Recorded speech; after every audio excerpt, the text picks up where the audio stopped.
Hello, and welcome to the History of Rome. For as far back as I can remember, Christmas has been celebrated on the 25th of December. I'm sure this is true for most of you, and in fact, unless one of you out there is 1700 years old, I'd wager that this was true for all of you. Christmas, as we all know, is officially the birth date of Jesus Christ. But how was it that the 25th of December was chosen from all the dates on the calendar when there is no mention in the Bible as to the exact date of his birth? The 25th of December. Pretty random. Where did that come from? I guess we'd be pretty far off topic if the Romans didn't have something to do with it, so I suppose it won't come as a shock when I say that the Romans had something to do with it. But we have to go back a little further than the Romans even, and work out a little astronomy first to really understand the significance of the date. For as long as there has been civilization, there have been holidays and festivals. Days or weeks where work was put aside in honor of this or that god, and to celebrate this or that seasonal transition. The particulars change over time and place, but there are a few constants that seem to pop up over and over again, not just in Western civilization, but everywhere. For example, some sort of holiday or festival is invariably found at the beginning of spring in celebration of the return of life from its long winter dormancy. In agricultural societies, there is inevitably some sort of harvest festival, with communities feasting on the recently hauled-in bounty. And of course, across time and space, back to the earliest tribes of mankind, there has been some sort of midwinter festival.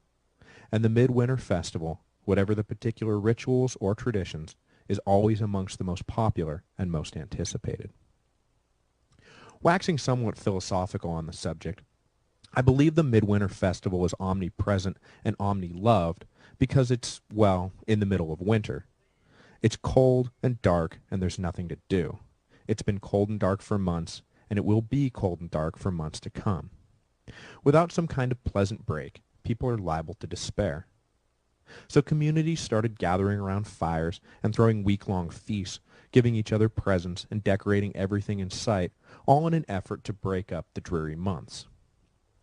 These days, December is marked by an explosion of colored lights in windows, doorways, and rooftops. I can't help but think that this is a psychological reaction to the dull, gray, colorless winter. I always saw midwinter festivities as a prime example of humans throwing a party just because. It's the middle of winter, for crying out loud. Let's have some fun. But there was always a harsh undercurrent as well.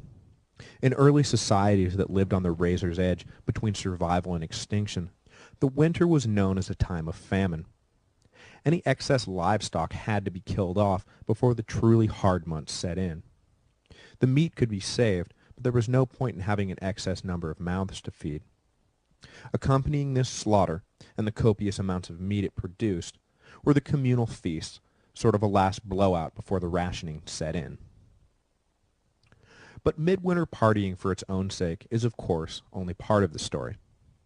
Just as humans have always been finding excuses to have holidays, we have also always had a strange fixation with astronomy. I am not going to bore you with my thoughts on the root causes of that particular obsession, but let's just say that humans love staring at the sky. It did not take long for early astronomers, who, of course, doubled as early priests and shamans, to note cyclical patterns in the movements of celestial objects and begin to attach significance to a few of the more noteworthy points in those patterns. They watched as the days grew longer and longer through the summer, until there was a period when the day reached some kind of maximum length and then began to shorten. Later, there was a moment when the day and night were exactly the same length, and then, as winter came, the night began to last longer than the day until it reached some sort of peak length and contracted back to a day and night of equal lengths. People began to wrap up all kinds of religious and philosophical meaning in these days, what we now call the summer solstice, the autumnal equinox, the winter solstice, and the vernal equinox. They had no idea about solar systems and tilted axes and revolving spheres floating in space, but they knew something was up and wanted to get in on the action. So they started surrounding these important days with rituals, ceremonies, and, you guessed it, festivals. So now we'll narrow our focus a bit and zoom in on the winter solstice in particular. If humans didn't need a reason to party in the middle of winter in the first place, it certainly wasn't going to bother anyone that now there was. Here the astronomer priests were, telling them that on this one particular day, the darkness that had been spreading for the last 6 months, bumming everyone out, had reached its maximum ebb, and now the light would be ascendant. The worst was behind them, and from here on out, every day would be a little bit lighter and a little bit warmer, rather than a little darker and a little colder. And if that isn't a reason to invent distillation, I don't know what is. So the midwinter festivities began to occur on and around the winter solstice, just as the spring festivals began to hinge on the vernal equinox. And by the time the Romans came along then, there was already a rich tradition of festivities surrounding the winter solstice. They didn't invent anything, but they did have their own holiday calendar, which became the conduit through which these ancient celebrations passed into our own modern era. A long-standing Roman winter tradition, dating to the early Republic, was called Saturnalia, a feast commemorating the founding of the Temple of Saturn. At first the celebration took place on December 17, but as time passed, Saturnalia grew to encompass a whole week, generally ending on December 23rd, but by the Middle Imperial period sometimes extending as far as our date of inquiry, December 25th. Saturnalia was by far the most popular of Roman holidays, and came complete with large public feasts and a complete abandonment of traditional morality, always a must for the really good parties. Gambling was encouraged where, for the rest of the year, it was frowned upon, and it was encouraged not just for citizens, but for slaves as well, who were treated for the week as real, actual people. In fact, in many cases, a sort of role reversal game was played, where the slaves were treated as master and the master as slave. Roman citizens delighted in the novelty of serving food and running errands, while the slaves enjoyed a brief moment on the couch, humorously ordering their owners about.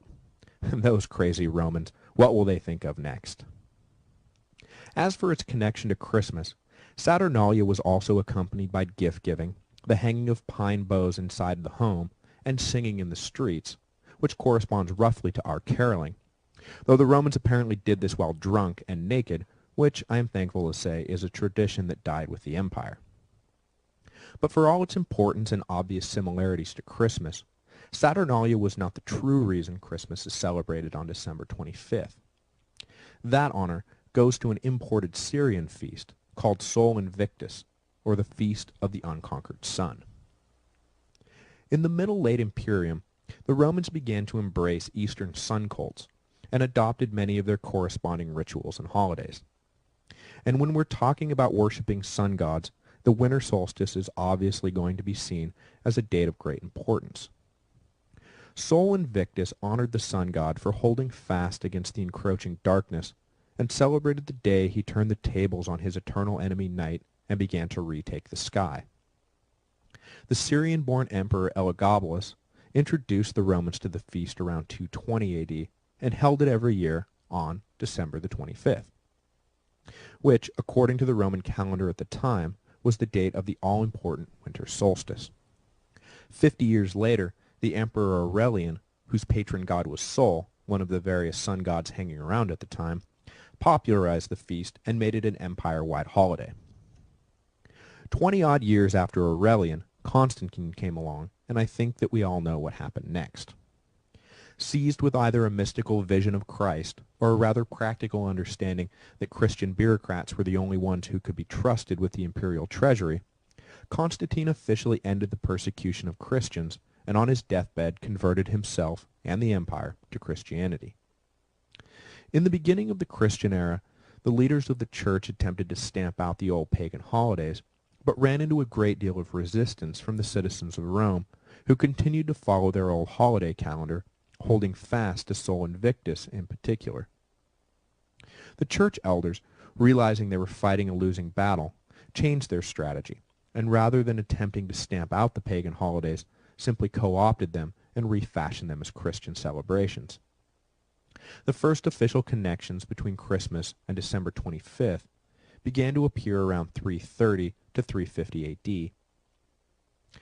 Jesus was often depicted during these years with a radiating solar crown, and was often used interchangeably with the various pagan solar deities by a citizen body transitioning between religions.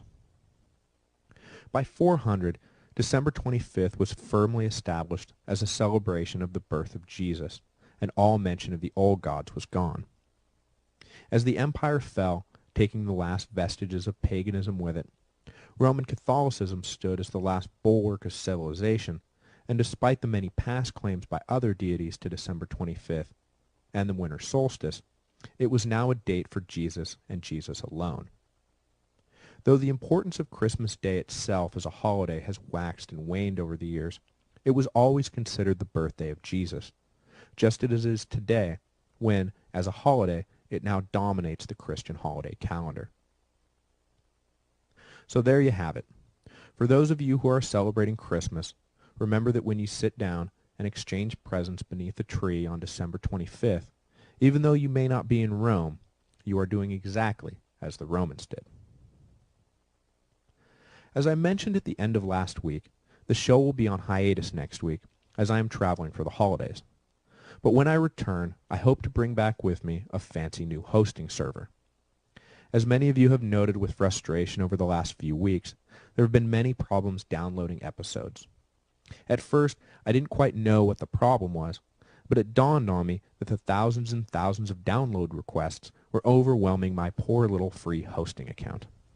When I started the history of Rome, I never imagined I would need more than hobbyist-grade hosting.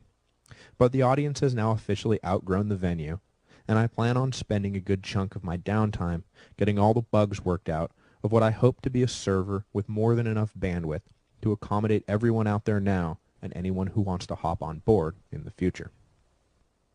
So I will see you next year, hopefully fully upgraded, so we can launch unobstructed into the Punic Wars, by far Rome's greatest test and a time of very real peril, and then begin to trace the long, slow decline of the Republic until the whirlpool begins to suck furiously downward in the middle of the 1st century BC.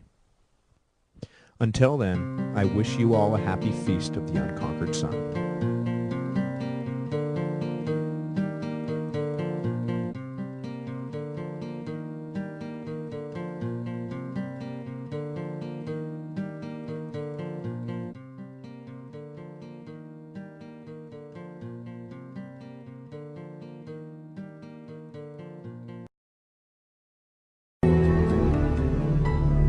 In the Northern Hemisphere during late December, the days are at their shortest lengths and the nights are at their longest. For those of the pagan world, this has always been the greatest time of the year to celebrate and practice the works of darkness. The pagan calendar identifies this period as the winter solstice. It was during the pre-Christian midwinter pagan celebrations of Scandinavia's Norsemen where today's Christmas traditions began. As a means of honoring the pagan sex and fertility god Yule, a 12-day celebration during the month of December was inaugurated. A large single log considered to be a phallic idol was lit on fire and kept burning for 12 days. Animal or human sacrifices were offered in the fire on each of those days. Wild, delirious reveling accompanied the daily sacrifices as drunken participants defiantly strove to make contact with spirits. 1,000 miles away in pre-Christian Rome, celebrants were paying homage to their own gods during the winter solstice.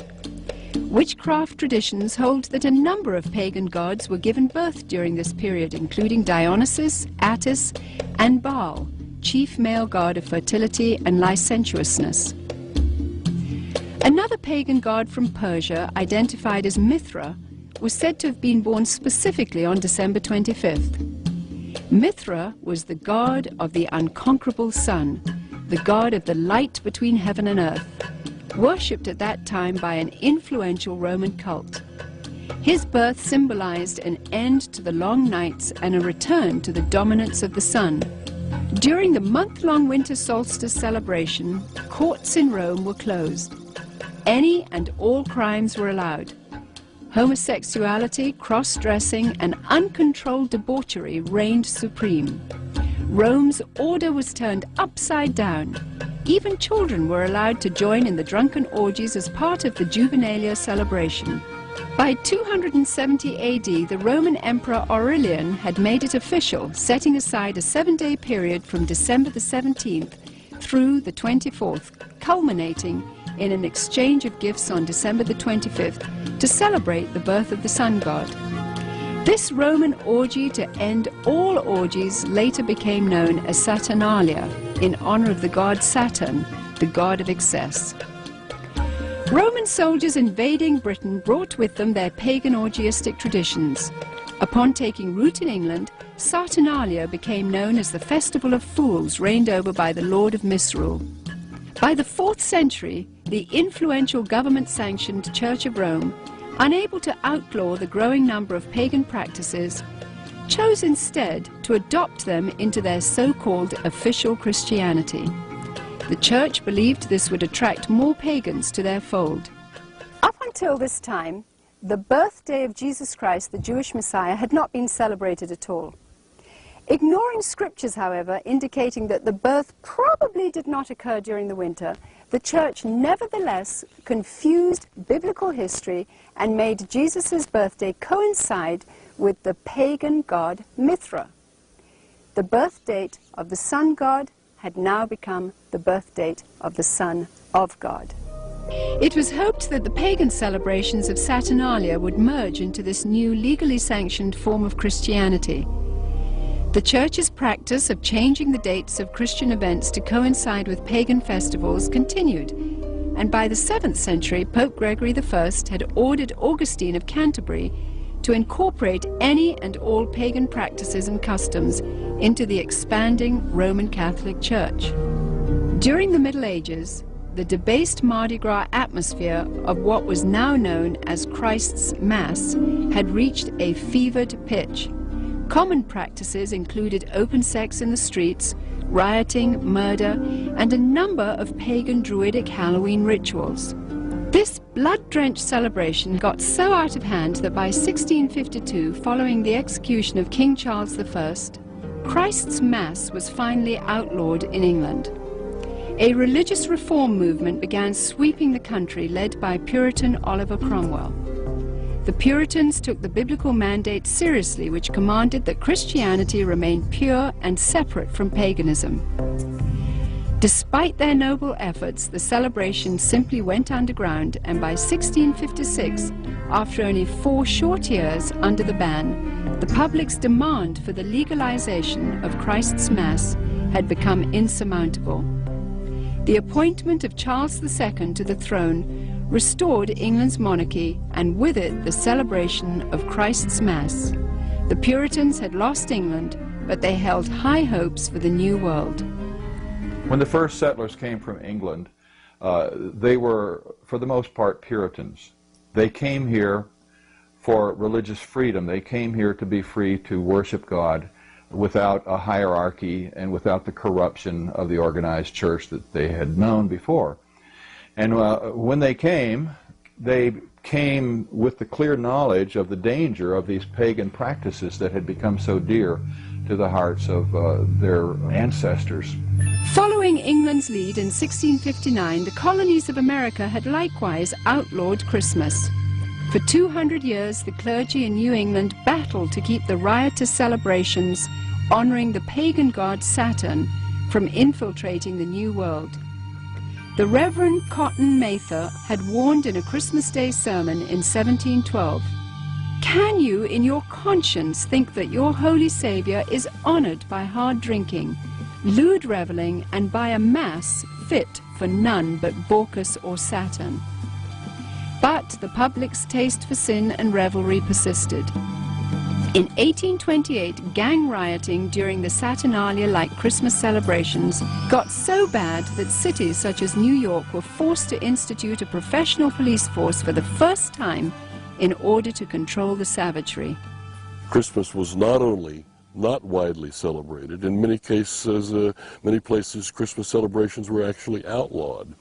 And this was because of the attitude of many of the churches who regarded it as primarily as a pagan celebration and as a reproach to the Lord. By the mid-19th century, American churches were the last remaining holdout in the war against the validation of Christmas. However, they too finally succumbed as a result of the efforts of the American Sunday School Society, who began advocating Christmas programs for children as a method of filling the pews. The society argued that children could be taught about the birth of Christ through the reenactment of the Nativity.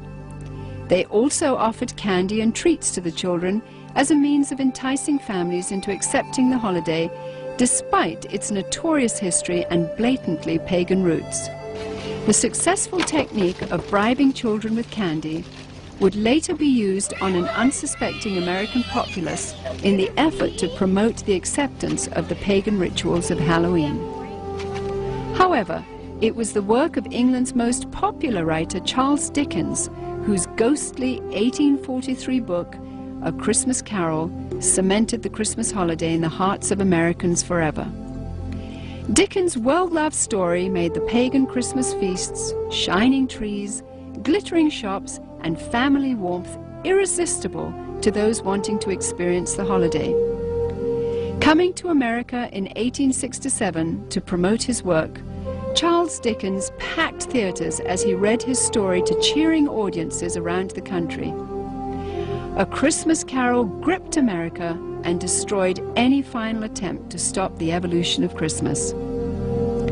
By 1875, the Puritans had been beaten, and by 1890, all American states had voted to make Christmas a legal holiday.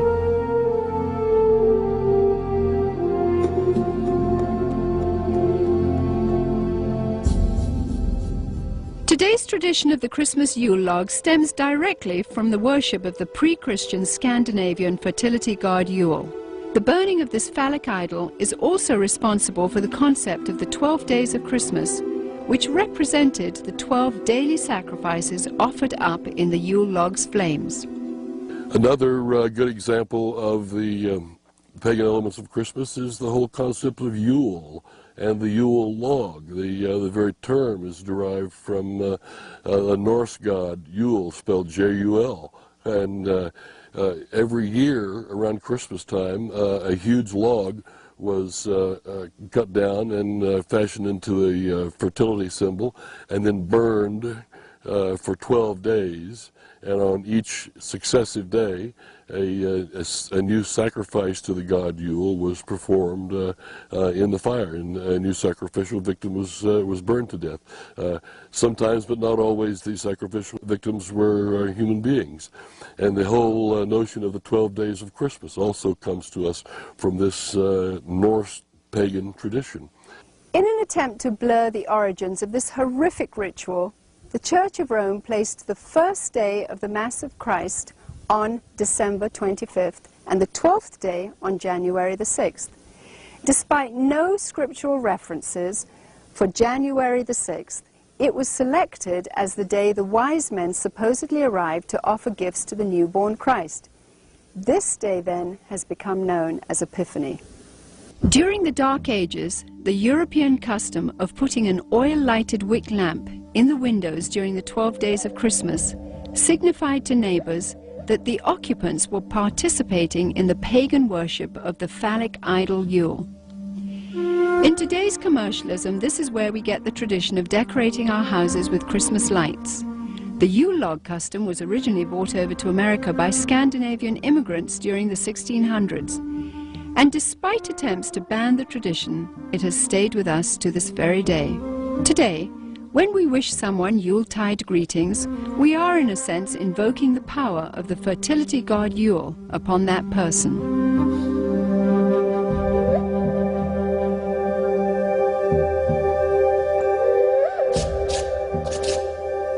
During the Saturnalia celebrations, holly and other greens were hung over doorways as part of a pagan ritual to ward off evil. To deck the halls with boughs of holly was to acknowledge the powers of the nature gods. According to Wiccan rituals, placing holly or other greens in the shape of a circle or wreath accentuated its magical power. Similarly, mistletoe, when used in the casting of Wiccan or Druidic spells, could render a woman helpless and open to sexual exploitation.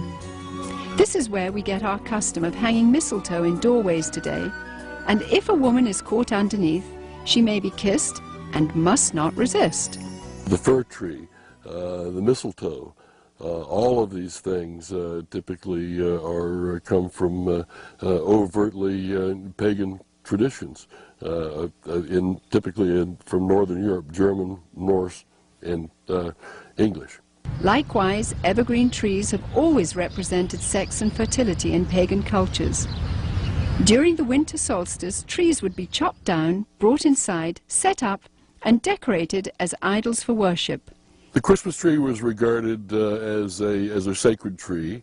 The pagans of Northern Europe typically worshipped trees. They regarded trees and groves as sacred. So the bringing of the tree into the house would be a way of bringing this supernatural source of blessing into your home. That was the whole idea, that there were spirits who resided in the trees. In the Middle Ages, the tradition of the winter solstice Christmas tree primarily took root in Germany.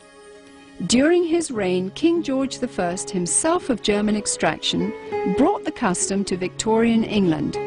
German immigrants settling in Pennsylvania did the same in America during the early 1800s. In 1848, the London Illustrated News published this famous engraving depicting Queen Victoria and her royal family beside a decorated Christmas tree. And within a few years, nearly every English household had their own tree in allegiance to the monarchy. By 1900, the U.S. Forest Service estimated that at least 1 in 5 homes in America had adopted the Christmas tree tradition. Thousands of years earlier, God, speaking through the prophet Jeremiah, warned against this pagan practice in the Old Testament. Thus saith the Lord, learn not the ways of the heathen, for the customs of the people are vain. For one cutteth a tree out of the forest, they deck it with silver and with gold. They fasten it with nails and hammers that it move not. Be not afraid of them, for they cannot do evil, neither also is it in them to do good.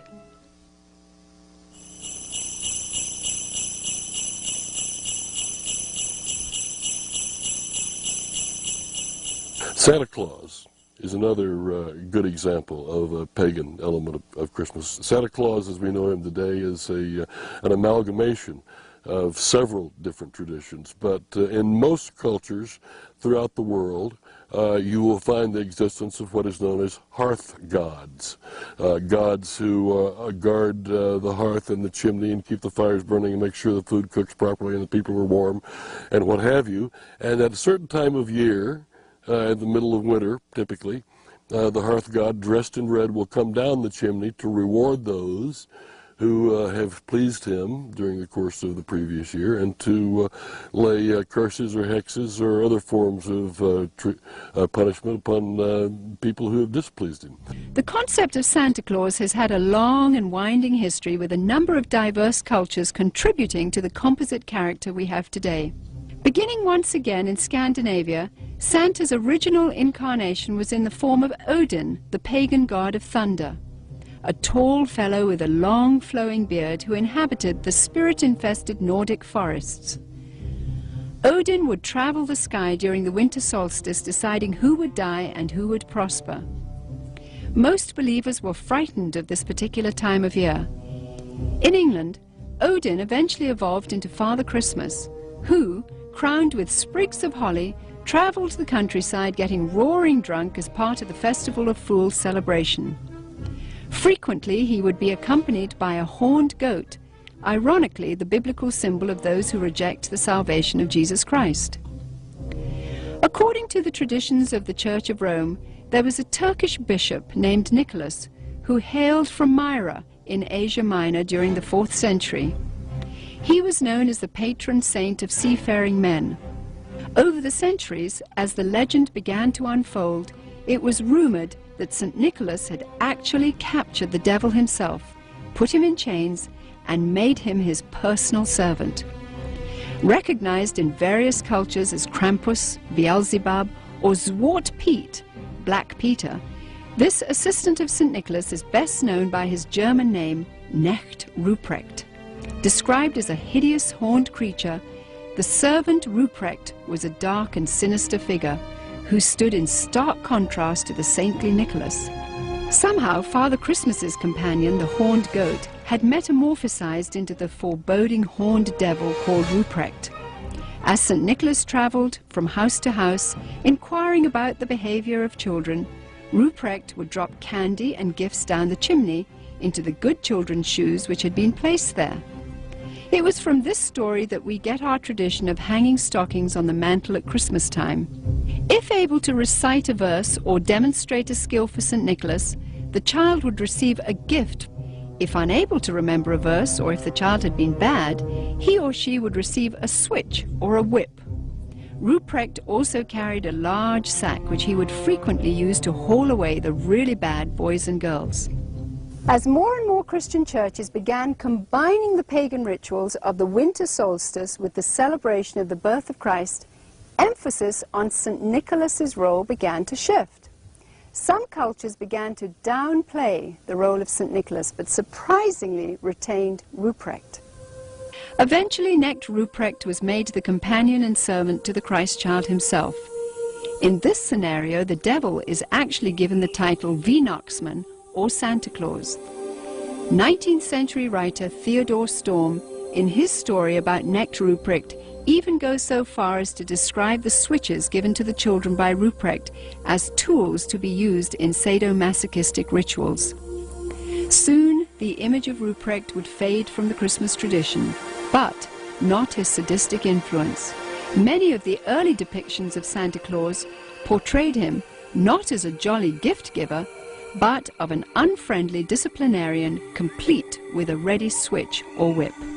One of the problems with the Christmas gift thing for children is that it really is a religious teaching, a wrong religious teaching, because it teaches them that if they're nice, they get the gifts. If they're naughty, they don't. Or in my case, I was taught that he would leave us a bundle of switches.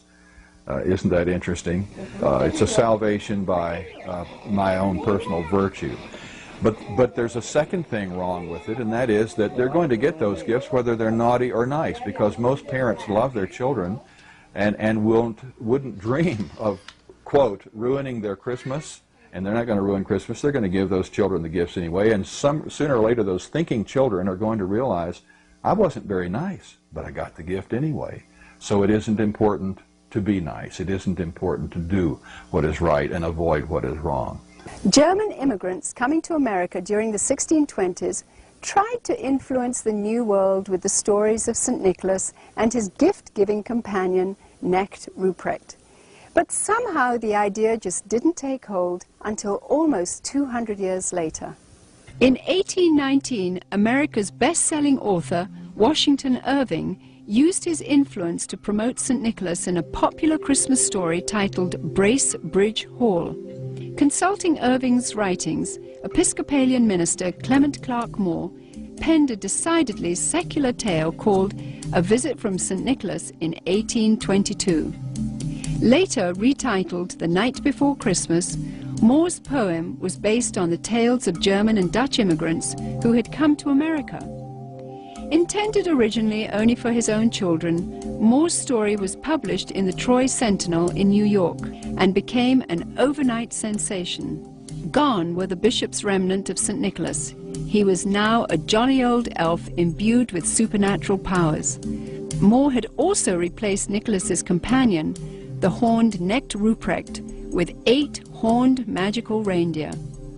As the popularity of The Night Before Christmas grew, Moore became increasingly concerned that the story's emphasis on the supernatural and its disregard for Christ would reflect poorly on his position as a minister.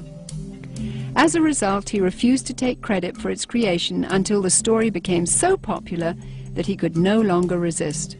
40 years later, illustrator Thomas Nast, political cartoonist for Harper's Weekly, seared the image of Santa Claus into the minds of the world by creating a drawing which combined Moore's jolly old elf with images of St. Nicholas taken from his own native Bavaria. By 1880, Santa was a thoroughly secularized folk hero who had become increasingly irresistible to retailers worldwide. One factor that has contributed to the paganization of Christmas, the complete paganization of Christmas, has been the element of commercialism. It may seem odd to think of it in that context, but remember that Christ himself identified the love of money as a spiritual force in and of itself. And where it comes into play, it has a kind of naturally hostile effect on the gospel and the Christian faith. So the commercialization of Christmas has helped to highlight the pagan elements and to drive the overtly Christian elements further underground. To me, the most obscene thing about Christmas celebrations and customs as we know them is that as a result of these things, Jesus is displaced in the hearts of children by Santa Claus. The love, affection, appreciation, trust, the desire to emulate, these things that they should have in their hearts and minds as growing children for Jesus himself, to whom they owe everything. Instead, this has been stolen, this has been raped out of their hearts in a sense and displaced by the myth of Santa Claus. He takes the place of God or of Jesus Christ in the special world that is Christmas. He has supernatural knowledge of your history. He has supernatural knowledge of your present, of your attitudes. He's keeping a list. He knows who's naughty and nice. Your parents don't even know that. He's obviously got some conduit to knowledge that is beyond the human, and he flies through the air. Capable of visiting every place on the globe in the course of a single night. In many, many ways, Santa exhibits supernatural qualities that provide a kind of surrogate deity or a substitute for God or for Christ. Myths, by definition, evolve and change, and things are added. We used to have a Santa Claus figure that was confused with St. Nicholas and confused with other pagan figures, and then somehow he evolved through the drawings of Thomas Nast and others into what we see today, but he had a sleigh with 8 supernatural reindeer that can fly. And so the Christmas traditions that are pagan continue to change. But the truth of Jesus, the truth of the Incarnation, the truth that the Word was made flesh and dwelt among us, never changes, never will.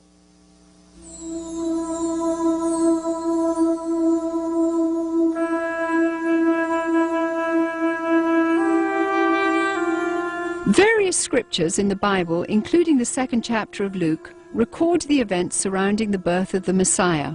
A decree from Caesar Augustus had gone out, requiring all people to return to the city of their origin for taxation purposes. Mary, who was pregnant with a child conceived by the Holy Spirit, made the difficult journey to Bethlehem along with her husband Joseph. Both Joseph and Mary were of the lineage of King David. Upon arrival, they found all the inns to be full, but were provided with a stable where Mary could have her baby. At the same time, an angel announcing the birth of the Messiah appeared to shepherds tending their flocks in a field nearby. The stunned shepherds hurried to Bethlehem and found the baby Jesus lying in a manger just as the angel had declared. Although traditional nativity scenes place 3 wise men at the stable at the time of Jesus Christ's birth, according to Scripture, these wise men visited Jesus later at his home. Because 3 gifts are named, gold, frankincense, and myrrh, tradition says 3 men gave them, but exactly how many wise men visited Jesus is not known. The birth of Jesus Christ miraculously fulfilled a number of Old Testament prophecies about the coming Messiah, including that he would be born in Bethlehem, that he would be born of a virgin, and that he would be a descendant of King David's. The concept or the idea of celebrating the birth of Jesus once a year had apparently never occurred to the Church Fathers. In the first 3 centuries of the Church's history, there was no such thing. And I think God perhaps very carefully avoided telling us in the Scriptures when he was born. We can be sure of one thing: it wasn't in late December, and because in the first place, shepherds don't abide by their flocks in the fields by night in late December. It's too cold. They take them out in the morning to pasture, protect them while they eat all day, and then bring them back in at night. So it wasn't in late December. It's an interesting thing and perhaps an intellectually tantalizing thought to try to figure out when he was born. And it can be done within limits, and if it mattered, and apparently it doesn't matter to God, he was probably born in late September. Some scholars point out that according to Scripture, the birth of Jesus may have taken place in the first day of the Feast of Tabernacles, or September 29th. Ironically, this would have placed his conception right around December 25th. The timing of other events such as the temple service of Zacharias and the pregnancy of Mary's cousin Elizabeth lend credence to December 25th as being the date of Jesus' conception. Since Christians believe that life begins at conception anyway, and not at birth as pro-abortionists believe, this may be a more appropriate reason to remember this time of the year as the period in which God came to earth in human form. For some, Christmas today simply means a time to get together as a family.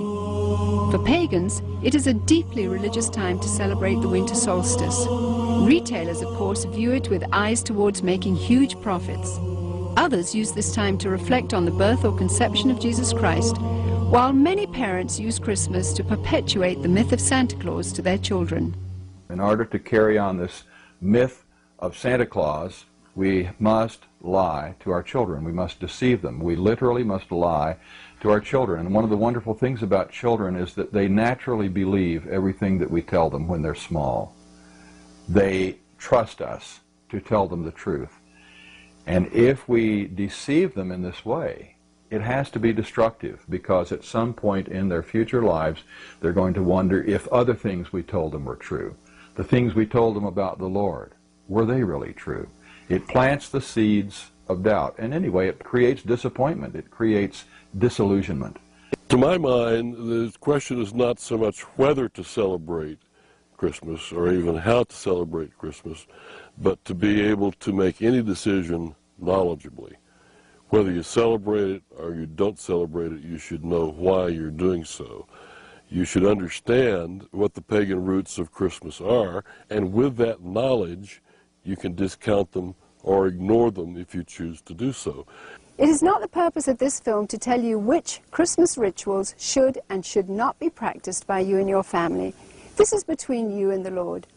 What Christians should be most concerned about, however, are the growing pagan influences infiltrating every area of our rapidly degenerating society. Recently, we took our cameras to the Nevada desert, where we witnessed 35,000 pagans from around the country participating in a week-long celebration of sex, drugs, and hedonism. Here, everything was permissible and encouraged, except for the adoration of Jesus Christ. In nearly every ritual performed, Christianity was mercilessly mocked and despised. Each year, the numbers of participants continues to grow. Its attraction is expanding worldwide as it recruits through the internet. It is sobering to witness what could be the wave of the future unfolding before our eyes.